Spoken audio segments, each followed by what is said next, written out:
ছাতুকে আমরা completed protein source বলতে পারি কি পারি না?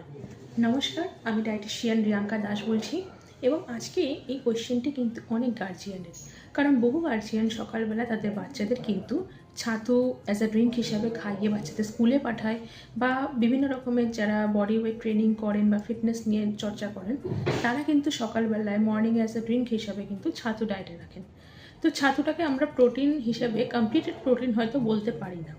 কারণ কি? কারণ ছাতু হলো একটি উদ্ভিজ্জ প্রোটিন বা প্ল্যান্ট প্রোটিন এবং তার মধ্যে বিভিন্ন রকমের অ্যামিনো অ্যাসিড যেমন ট্রিপ্টোফ্যান, মিথিওনিন এই ধরনের অ্যামিনো অ্যাসিডগুলো কিন্তু পর্যাপ্ত পরিমাণে থাকে না বা মিস আউট থাকে।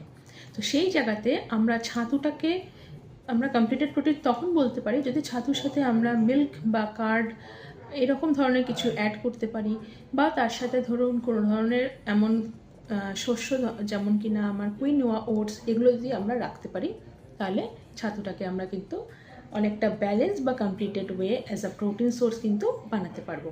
তো এরকম টিপস যদি আপনারা ফলো করতে চান তাহলে আপনারা আমার চ্যানেলটিকে ফলো করুন।